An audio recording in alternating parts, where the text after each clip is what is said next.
नमस्कार, आप देख रहे हैं आरएन न्यूज। आपके साथ मैं हूं पल्लवी रविंद्र सिंह। यूपी के हाथरस में कल एक शख्स की गोली मारकर हत्या कर दी गई।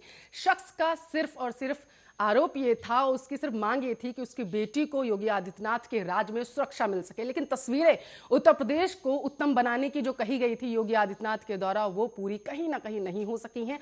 पूरा मामला इस रिपोर्ट में देखिए और आज की चर्चा भी इसी मुद्दे पर।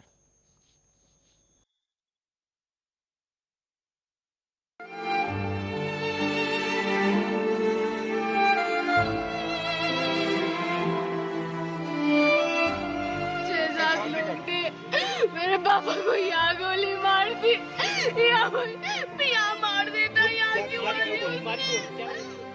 हाँ तो देखिए, ये उत्तर प्रदेश है। यहाँ थोड़ा संभल कर अगर आप अपने हक के लिए यहाँ आवाज उठाएंगे तो दबंगों के हत्थे चढ़ जाएंगे। आप सोच रहे होंगे कि हम ऐसा क्यों कह रहे हैं।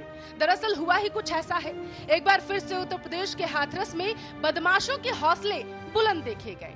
एक बार फिर से ये सवाल उठ रहे हैं कि आखिर क्यों इन दबंग अपराधियों के अंदर पुलिस और प्रशासन का खौफ नहीं है। आइए आपको पूरा मामला बताते हैं।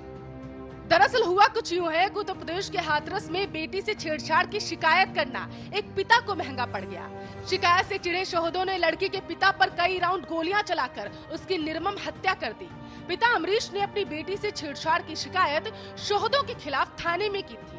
इससे बौखलाए दबंगों ने खेत में जाकर देर शाम उनकी गोली मारकर हत्या कर दी। घटना से आहत बेटी अब न्याय की गुहार लगा रही है। जरा सुनिए आप। इंसाफ दे दो प्लीज, मुझे इंसाफ दे दो। गांव के लोग थे? पहले उसने मेरे साथ छेड़खानी की, मेरे पापा ने केस कर दिया और उसने चिढ़ के मेरे पापा को गोली मारी। मेरे पापा को गोली मारी। वो पैरा इकोना रहता है अभी, इकोना से यहाँ गाँव आए घूमने के लिए। कितने लोग थे जिन्होंने गोली मारी थी? 6-7 लोग थे। 6-7 लोग थे। मेरे पापा को यहाँ गोली मार दी, यहाँ मार देता, यहाँ क्यों मारी? क्या पहले केस चल रहा है। पहले उसने बदतमीजी करी। क्या कर रहे थे आज वो खेत पे? क्या कर रहे थे? आलू की खुदाई चल रही थी। मेरे पापा को कोई मतलब नहीं किसी से। आया उसने मेरे पापा गोली मार दी। क्या नाम किसने गोली मारी? जिसने गोली मारी उसका नाम पता है आपको? गौरव शर्मा। गौरव शर्मा। गौरव। तो सुना आपने,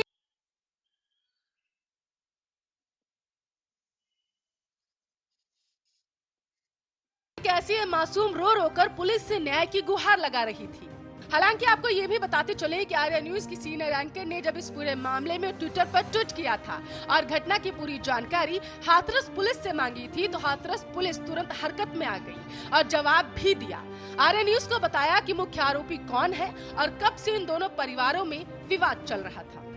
यहाँ पर आपको ये भी बताते चले कि हाथरस पुलिस इस पूरे मामले में काफी सतर्क नजर आई और घटना के कुछ ही घंटों के अंदर मुख्य आरोपी को भी धर दबोच लिया है, जिसकी जानकारी हाथरस पुलिस ने खुद ट्वीट करके आर्या न्यूज की सीनियर एंकर को बताया। इस पूरे मामले में सूबे के मुखिया योगी आदित्यनाथ भी काफी सतर्क नजर आए और सभी आरोपियों पर एनएसए लगाने की बात सूबे के मुखिया के द्वारा अब की गई है। पुरानी रंजिश की भी बात आई सामने। आपकी जानकारी के लिए आपको बताते चले कि घटना हाथरस जिले के थाना कोतवाली शासनिक क्षेत्र के नौजरपुर गांव की है। घटनाक्रम के मुताबिक सोमवार को शाम 4:30 बजे गांव नौजलपुर के रहने वाले अमरीश की गांव के लोगों से पुरानी रंजिश चल रही थी। इसी को लेकर गांव के ही गौरव शर्मा उर्फ गोलू व उसके 3 साथियों द्वारा अमरीश पर उस वक्त हथियारों से ताबड़तोड़ फायरिंग कर दी गई, जब वो अपने खेत पर मजदूरों से आलू की खुदाई करा रहे थे। गोली लगने से अमरीश की मौके पर ही मौत हो गई। घटना की सूचना मिलते ही थाना कोतवाली शासकीय पुलिस और पुलिस क्षेत्राधिकारी सदर के साथ एसपी विनीत जायसवाल ने घटनास्थल गांव नौजरपुर पहुंचकर मौका मुआयना किया। इस बीच पीड़ित लड़की का बयान भी सामने आ चुका है। इसके तहत पीड़िता ने कहा है कि आरोपी समाजवादी पार्टी का नेता है। वहीं इस घटना को लेकर समाजवादी पार्टी के अध्यक्ष अखिलेश यादव ने ट्वीट कर प्रदेश की बीजेपी सरकार पर निशाना साधा। लेकिन पीड़िता के बयान के बाद मामला थोड़ा उल्टा पड़ता हुआ नजर आ रहा है। जरा आप सुनिए, जब एक प्रेस कॉन्फ्रेंस में एक पत्रकार ने सवाल किया अखिलेश यादव से कि इस मामले में आरोपी पर मुकदमा तो पहले ही दर्ज हो चुका है, तो अपने जवाब में उन्होंने क्या कहा अब खुद ही सुन लीजिए। अखिलेश जी 2018 में ही मुकदमा दर्ज हुआ था छेड़छाड़ का। सवाल वो नहीं है, तुम आप फिर बिक गए, तुम बिक गए, बस इतने में बिक गए तुम। जरा अपना चैनल का नाम बताइए जो बिक गए हो तुम। बताओ अब क्यों छिप गए हो तुम जाकर के? अगर हैसियत है तो बताइए किस चैनल की ओर है। प्राइम न्यूज के बिके हुए आदमी हो तुम। तो वहीं दूसरी ओर कांग्रेस कैसे पीछे रहती? बहती गंगा में हाथ धोने कांग्रेस भी कूद पड़ी और योगी आदित्यनाथ से सवाल किया है कि योगी आदित्यनाथ सो रहे हो तो जग जाओ और देखो अपने जंगल राज की ये तस्वीरें। प्रदेश की बेटी रो रो कर इंसाफ मांग रही है। कहाँ है वो मिशन शक्ति वाला फटा ढोल जिसे कई महीनों से पीट रहे हो? हाथरस में बेटी से छेड़छाड़ की शिकायत करने पर किसान पिता को 10 राउंड फायरिंग करके मार दिया गया। फिलहाल आपको बता दें, इस पूरे मामले में विपक्ष के निशाने पर उत्तर प्रदेश की सरकार आ चुकी है और सवाल उठाए जा रहे हैं कि आखिर क्यों पुलिस का खौफ अपराधियों में नहीं है। उत्तर प्रदेश को उत्तम प्रदेश बनाने का दावा करने वाले सूबे के मुखिया योगी आदित्यनाथ के दावे धरातल पर आखिर नजर क्यों नहीं आ रहे? आखिर क्यों एक के बाद एक मासूम बच्चियों और उनके परिवार पर इस तरीके का अत्याचार किया जाता रहेगा? आखिर क्यों? Special desk Arya news.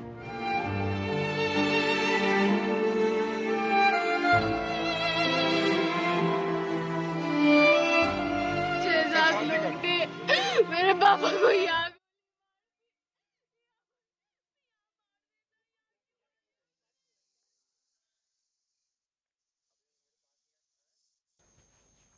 तो एक बार फिर से सवालिया निशान खड़े हो चुके हैं कि किस तरीके से बेटियां उत्तर प्रदेश में महफूज है। इस मुद्दे पर ज्यादा चर्चा करने के लिए विमल सिंह, बीजेपी के प्रवक्ता धर्मेंद्र सिंह, सपा के नेता और इसके साथ साथ वरिष्ठ पत्रकार धनोज हमारे साथ इस चर्चा पर चर्चा करने के लिए जुड़ चुके हैं। इस मुद्दे पर आप दोनों तीनों मेहमानों का बहुत स्वागत है आर्या न्यूज पर। सबसे पहले विमल जी आपके पास आना चाहूंगी, अभी हाथरस का जो सितंबर की बात करें 2020 की, अभी वो मामला शांत भी नहीं हुआ था और उसके बाद फिर से उत्तर प्रदेश से ऐसी तस्वीरें सामने आ रही है, क्या कहेंगे आप? देखिए, योगी आदित्यनाथ जी ने इस पर कार्रवाई की है और प्रशासन ने भी योगी आदित्यनाथ जी ने आदेश भी दिया है, माननीय पूजनीय महाराज जी ने आदेश दिया है कि जो भी लोग इसमें शामिल हैं, जो भी आरोपी हैं, उनके खिलाफ मैं आपको बता देना चाहता हूँ पल्लवी जी, जब से उत्तर प्रदेश के मुख्यमंत्री योगी आदित्यनाथ जी हैं, उत्तर प्रदेश सबसे उत्तम प्रदेश बना है। दूसरी बात मैं कहना चाहूंगा कि योगी आदित्यनाथ जी जब मुख्यमंत्री के शपथ लिए थे, उसके बाद उन्होंने कहा था कि गुंडा लोग जो है या अपराधी अपराध छोड़ दें या उत्तर प्रदेश छोड़ दें। और रही बात उत्तर प्रदेश में, तो आप देख सकती हैं अपराध का ग्राफ जो है बहुत गिरा हुआ है और ये हम नहीं कर रहे हैं, ये एनसीआरबी की रिपोर्ट कह रही है। आप एनसीआरबी की रिपोर्ट में जाके तुलना कर सकती हैं 2017 से पहले और 2017 के बाद का उत्तर प्रदेश का। तो मैं, और दूसरी चीज, अगर ये जो घटना हुई है हाथरस में, ये बहुत, मैं इसका जो है घोर निंदा करता हूं और मैं समाजवादी पार्टी के राष्ट्रीय अध्यक्ष जी माननीय श्री अखिलेश यादव जी के ऊपर एक टिप्पणी करना चाहता हूं कि अखिलेश यादव जी, आप जो है भारतीय जनता पार्टी की और उत्तर प्रदेश की सरकार को जो है आप बार बार जो है टारगेट कर रहे हैं और उत्तर प्रदेश सरकार में जो है आप ही के लोग, आप ही के गुंडे जो है, आपके पार्टी के गुंडे, मैं आप दिखा देना चाहता हूं। ये जो गौरव शर्मा की जो बात की जा रही है, आप देख सकते हैं ये गौरव शर्मा कौन है। ये गौरव शर्मा जो है समाजवादी पार्टी का जो है एक कार्यकारिणी सदस्य है छात्र सभा का। आप देख सकते हैं समाजवादी पार्टी के सुप्रीमो अखिलेश यादव जी, यहां पे देख सकते हैं आप, अखिलेश यादव जी के साथ जो है इसका फोटो है। इसके बाद शिवपाल यादव के साथ जो है इसका फोटो है, आप देख सकते हैं इस फोटो में। तो ये जो है, ये जो आरोपी है, ये खुद समाजवादी पार्टी का जो है एक कार्यकारिणी सदस्य है। तो मैं इसमें अखिलेश यादव जी से कहना चाहूंगा कि आप जो है भारतीय जनता पार्टी के ऊपर उंगली ना उठाएं। आप आरोपी को समाजवादी के पार्टी का सदस्य बता करके अपनी पूरी जिम्मेदारियों से पल्ला झाड़ना चाहते हैं, आप ये कहना चाहते हैं? देखिए, ऐसी कोई बात नहीं है पल्लवी जी। सरकार अपना काम कर रही है, प्रशासन अपना काम कर रही है। किस तरीके से कर रही है? आपने कहा कि अपराधी उत्तर प्रदेश छोड़ दें या फिर अपराध छोड़ दें, लेकिन किस तरीके से लगातार उत्तर प्रदेश से घटनाएं सामने आती जा रही हैं, खास करके सवालिया निशान अब उठते जा रहे हैं उत्तर प्रदेश में कि बेटियां कितनी सुरक्षित है। और अब तो मैं एक बात और कहूंगी कि बेटियों के परिवार कितने सुरक्षित हैं। अगर कोई छेड़खानी का मुकदमा दर्ज कराया जाएगा तो उसके परिवार के साथ इस तरीके का कृत्य किया जाएगा, उसके पिता को मार दिया जाएगा। इससे साफ तस्वीरें सामने आ रही है ना कि किस तरीके से उत्तर प्रदेश में अपराधियों के हौसले बुलंद हैं। डर ही नहीं है आपके प्रशासन का, पुलिस का। देखिए पल्लवी जी, सबसे ज्यादा अगर इनकाउंटर की बात की जाए है तो उत्तर प्रदेश सरकार में माननीय योगी आदित्यनाथ जी के नेतृत्व में किया गया है।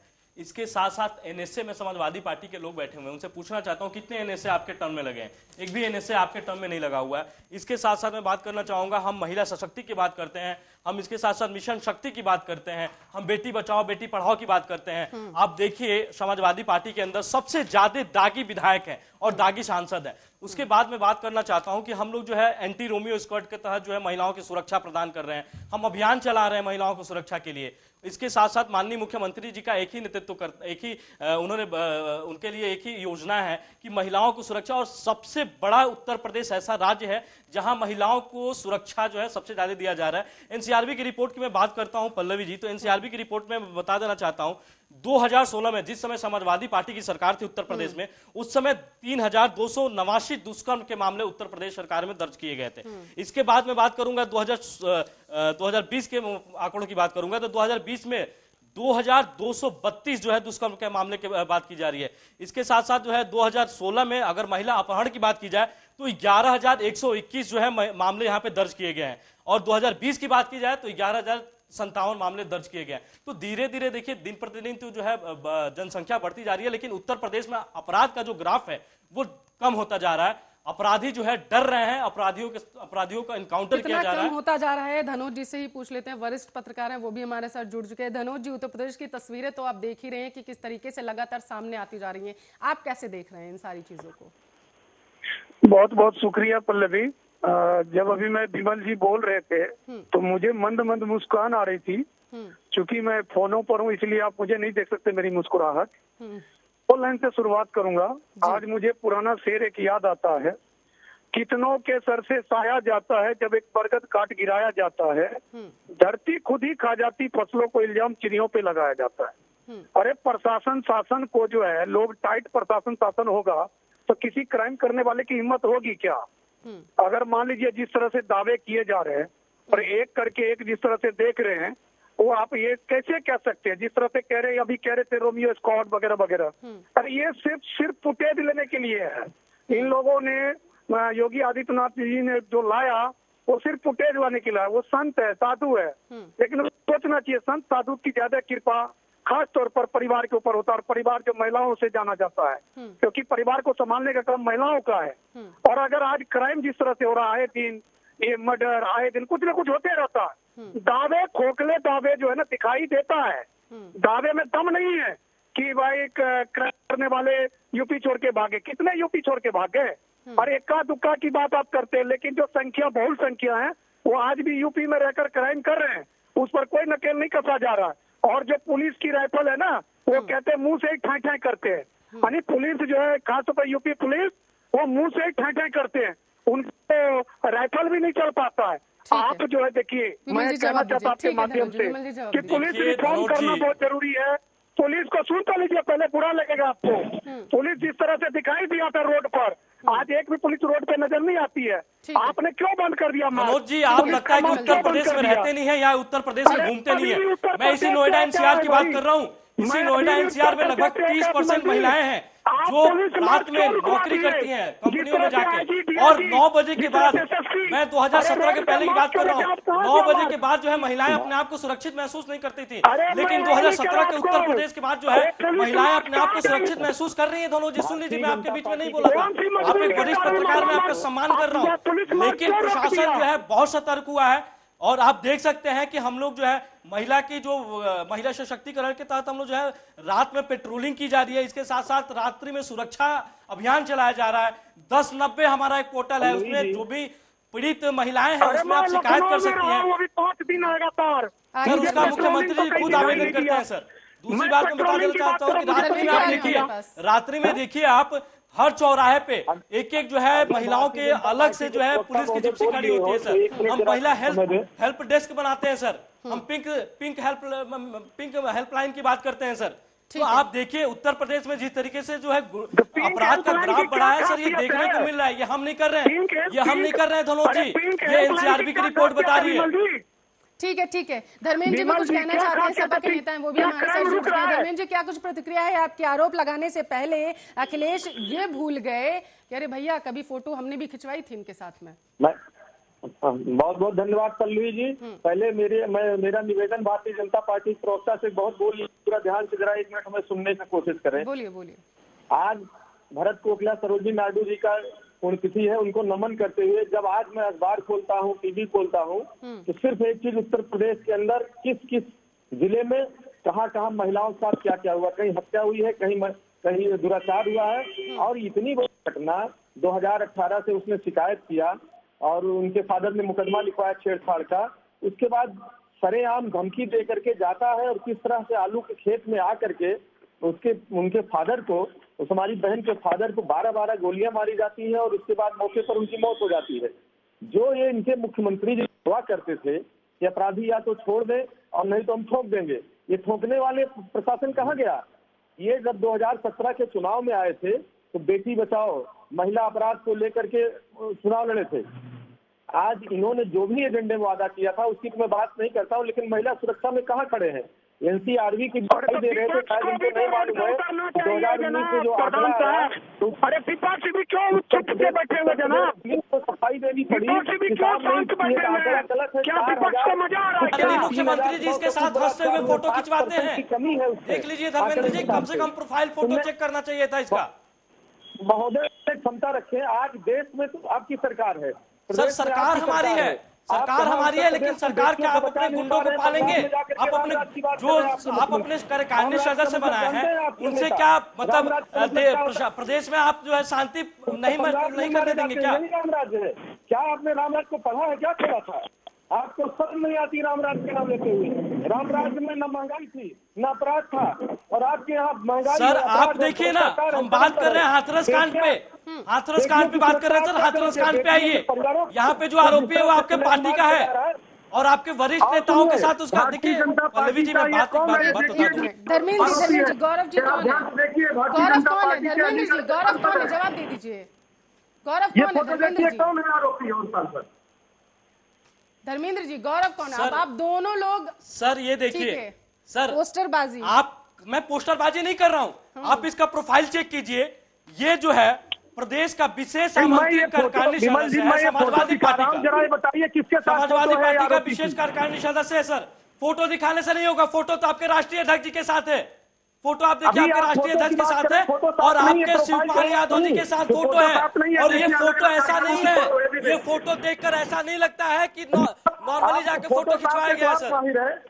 फर्जी ट्विटर क्रिएट करके आपको शर्म नहीं आती है? फर्जी फुटेज हमने आप जाके देखिए ना सर, आप फेसबुक प्रोफाइल जाके देखिए ना, आप उस आरोपी पड़ जाती है और खुले बच्चियों के परिजनों की हत्या हो रही है। इस पर प्रदेश सरकार को देखिए बात यह है ना धर्मेंद्र जी, बात यह है कि समाजवादी पार्टी के अंदर इतने बागी हैं जिनका पूरा चिट्ठा पिट्ठा में लेके आए। आप देखिए आपके यहाँ जो है रमाकांत यादव बहुत बड़ा बाहुबली है, लक्की यादव का आपने प्रत्याशी बनाया था। अभी उत्तर प्रदेश का उपचुनाव हुआ है, उपचुनाव में अभी जो है 7 में से 5 आपके प्रत्याशी विधायक प्रत्याशी जो है बागी थे। इसके साथ साथ आप जो है नेतृत्वकर्ता बना रखा है। आजम खां को आपने अपना वरिष्ठ नेता कहकर पुकारते हैं। आजम खां को आपने रामपुर से सांसदी का टिकट दिलवाया और आजम खान वही आजम खान है जिसके ऊपर 300 से अधिक जो है भू माफिया के अंतर्गत जो है एफआईआर दर्ज किया गया। इसके साथ साथ अतीक अहमद है, अतीक अहमद को आप तो वरिष्ठ नेता बोलते हैं। आप राकेश यादव जैसे लोग जिसके ऊपर संगीन आरोप है, जिसके ऊपर हिस्ट्री शीटर है, उसको आप जो है वरिष्ठ नेता कहते हैं। तो मैं यही कहना चाहता हूँ ये जो गुंडा राज है ना, जो गुंडा राज आपने कायम किया हुआ है ना, उस गुंडा राज का खात्मा माननीय यशस्वी मुख्यमंत्री योगी आदित्यनाथ जी द्वारा किया जा रहा है। सरकार चल नहीं रही है, प्रशासन आपके नियंत्रण में नहीं है, सुनना भी सीखिए सर। एकदम नियंत्रण में है सरकार, हमारे सरकार एकदम नियंत्रण कर रही है, सारी चीजें एकदम अच्छी चल रही है। पिछली सरकार पर जिम्मेदारी तो ठीक है, जिम्मेदारी के साथ जवाबदेही भी बनेगी ना विमल जी। कब तक दूसरी जो पिछली सरकारें थी उन पर आप ये ठीक रखते रहेंगे कि उन्होंने जो किया था उस पर हम लोग कार्रवाई कर रहे हैं? सत्ता में बैठे हुए हैं ना, अभी तो दूसरा चुनाव भी आने जा रहा है उत्तर प्रदेश में। उत्तर प्रदेश 4 साल में कितना अपराध कम किया है ऐसा प्रदेश बना चुके थे। उत्तर प्रदेश में सबसे ज्यादा गुंडा राज हुआ है और धीरे धीरे लगभग जो है सारा चीज धीरे धीरे सही हो रहा है। देखिए 35 वर्ष का वो उत्तर प्रदेश जैसे मायावती की सरकार में हुआ वैसे ही जो है सपा के सरकार में हुआ है। ये लोग जो है अभी लोग सोशल मीडिया पे ज्यादा जागरूक हुए हैं, इसीलिए आपको ज्यादा पता चल रहा है। पहले लोग सोशल मीडिया पे जागरूक नहीं थे और ये सारी चीजें पता नहीं चलती थी। इनके समय में पता है क्या होता था, मामला थाने तक आने से पहले जो है मामला का ये लोग रफा दफा कर देते थे, क्योंकि जो आरोपी थे ना वो इन्हीं के पार्टी के लोग थे। अब दूसरी बात मैं करना चाहूंगा, सुन लीजिए धर्मेंद्र जी, सुन लीजिए, आपके बीच में नहीं बोला, एक मिनट धर्मेंद्र जी जवाब लेने दीजिए। धर्मेंद्र जी शांति के साथ एक बार जवाब पूरा होने दीजिए। एनसीआरबी की रिपोर्ट हम नहीं बनाते हैं सर। एनसीआरबी की रिपोर्ट जो है सर गृह मंत्रालय द्वारा बनता है और एनसीआरबी का रिपोर्ट बताता है सर, एनसीआरबी का रिपोर्ट बताता है कि आपके टर्म में महिलाओं के साथ कितना रेप हुआ है, कितना अत्याचार हुआ है और कितना अपराध हुआ है। आज महिलाएं उत्तर प्रदेश में अपने आप को सशक्त महसूस करती हैं। नोएडा एक इंडस्ट्रियल एरिया है, यहाँ औरतें जो है जॉब करती हैं, रात में भी औरतें जॉब करती हैं और अपने आप को सुरक्षित महसूस करती हैं। आप देख लीजिए ना सर, एनसीआरबी का रिपोर्ट पे बात कीजिए, एनसीआरबी के रिपोर्ट पे बात कीजिए ना सर धर्मेंद्र जी। शानदार पार्क, जनेश्वर मिश्रा पार्क, आपको सुबह से लेकर के रात तक महिलाएं चलती हुई मिलेंगी, कोई क्राइम नहीं था। और अखिलेश यादव जी की विजन से 10-90 स्थापित किया था महिला अपराध के लिए। सर डेली कांड होता था सर। आप देखिए ना एनसीआरबी के रिपोर्ट में, एनसीआरबी के रिपोर्ट में दर्शाया गया है 2016 में 3000 जो है 889 मामले हैं सर। मेरे पास पूरा रिपोर्ट है, आपको मैं बता देना चाहता हूँ। 2015 का रिपोर्ट है, महिलाओं के साथ 35,908 जो है अपराध किए गए हैं। इसके बाद 2016 में देखा जाए तो 49,262 अपराध किए गए महिलाओं के साथ। और 2017 की बात की जाए तो 2017 में जो है 56,011 मामले आपके दर्ज किए गए। तो आप एनसीआरबी की रिपोर्ट पे बात कीजिए ना जो कथित है ब्यूरो है, उसमें महिला अपराध आपने शामिल ही नहीं किया है। ठीक है, ठीक है, ठीक है धर्मेंद्र जी, बहुत बहुत शुक्रिया। एक्चुअली बीजेपी के प्रवक्ता विमल सिंह, मुझे बताया जा रहा है कि आपको कहीं जाना है। शुक्रिया सर हमसे चर्चा करने के लिए इस मुद्दे पर। धनोज कुमार और इसके साथ साथ धर्मेंद्र जी वो भी हमारे साथ जुड़े हुए हैं इस मुद्दे पर चर्चा करने के लिए। धनोज जी मैं आपके पास आना चाहूंगी। देखा आपने दोनों प्रवक्ताओं को सुना और जिस तरीके से लगातार बयानबाजियों का दौर अब इस पूरे मामले पर शुरू हो चुका है धनोज जी, तो इसमें कोई दो राय नहीं है कि अब राजनीति इस पूरे मामले पर की जा रही है, चाहे विपक्ष हो या फिर पक्ष हो। धनोज जी देखिए, इस बात को कहते हुए गुरेज नहीं है कि जिस तरह से इन लोग राजनीति कर रहे हैं, देखिए सोचने वाली बात है। क्राइम करने वाला कोई भी हो, अगर एक सच्चा सरकार चाहे तो वो क्राइम के ऊपर नकेल कस सकता है। जिस तरह से माननीय योगी आदित्यनाथ पहले मुख्यमंत्री शपथ लेते ही जिस तरह से उन्होंने सारे पुलिस वाले को कहा कि आप दफ्तर में नहीं रोड पर रहेंगे, रोड पर सब नजर आने लगे तो जनता खुश हो गई। जनता इसलिए खुश हो गई क्योंकि बड़े से बड़े आला अधिकारी जो थाने में नहीं मिलते थे वो रोड पर मिलने लगे और जनता खुश हो गए और जनता के साथ एक सौहार्द था पुलिस का। लेकिन आज जिस तरह से आप देखेंगे ये जो घटना है, ये कहने वाले बहुत कुछ कहते हैं कि तो 2018 से चल रहा है, पारिवारिक विवाद था। लेकिन जो आरोप है, इंटेंशन है, सबसे पहले उसको देखा जाता कि लड़की को छेड़छाड़, देखिए लड़की को छेड़छाड़ किया नहीं किया ये जांच का विषय है। क्या पुलिस वाले ने एक्शन लिया? सुनवाई होने पर पुलिस अगर सुनवाई लेती तो आज इतना बड़ा कांड नहीं होता। मेन होता है कि पुलिस अगर कोई फरियाद कर रहा है, उस फरियादी को न्याय करने वाला रक्षक पुलिस अगर उस तक पहुंच जाए तो बड़ा से बड़ा अपराधी का भी रूहे कांप जाता है। लेकिन दुर्भाग्य की बात है कि आज जिस तरह से उनके पिता कह रहे, जिस तरह वहाँ के लोग कह रहे, जिस तरह मैंने सुना, जिस तरह मैं देख रहा हूँ कि वो फरियाद करने के लिए कि उनके बेटी की इज्जत लूटने की बात कर रहा, छेड़छाड़ की बात कर रहा और वो फरियाद करने गया, लेकिन उनका न तो सुना गया और लास्ट में देखिए क्या हुआ, वो अस्पताल जाते वक्त उसकी मौत हो गई। आप यह देखिए कि मौत हुई ना, मौत का रीजन क्या रहा? फर्स्ट कोर्ट भी इंटेंशन देखता है, सरकार को भी इंटेंशन देखना चाहिए। और इस तरह से विपक्ष के जो लोग हैं जिस तरह से भी बोल रहे हैं, अगर विपक्ष में ही पार्टी में नेतागिरी कोई कर रहा हो और वो अपराधी हो तो वो विपक्ष का भी नेता नहीं हो सकता और विपक्ष का भी दायित्व होता है, क्योंकि विपक्ष पहले भी 5 साल सरकार चला चुकी है और उनसे पहले भी उनके माननीय धरती पुत्र मुलायम सिंह यादव मुख्यमंत्री रह चुके हैं। तो विपक्ष भी कोई ये नहीं कि पहली पार्टी है, विपक्ष भी जानती है सरकार कैसे चलाई जाती।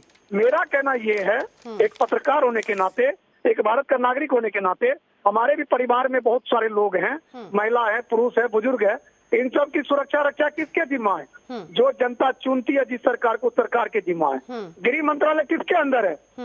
गृह मंत्रालय को सोचना चाहिए और जो वहाँ की सरकार है उसको सोचना चाहिए कि क्राइम कैसे नकेल कसी जाएगी। बिल्कुल, आपको मैं बता दूं, मैं कैसा पत्रकार हूँ, अभी 7 दिन 8 दिन में लखनऊ में था, लखनऊ के आसपास में रात को घूमने वाला व्यक्ति में तमाम लोगों सन्नाटा था। मैं ये नहीं कह रहा, मैं बुराई नहीं कर रहा सरकार की, कि जो 100 नंबर है, डायल नंबर, वो जगह जगह नजर आना चाहिए, पुलिस गश्त करती हुई नजर आनी चाहिए और जो पुलिस के कमिश्नरेट है ना, मान लीजिए जहाँ जहाँ है कमिश्नर लॉ, वहाँ कमिश्नर को रोड पर नजर आनी चाहिए।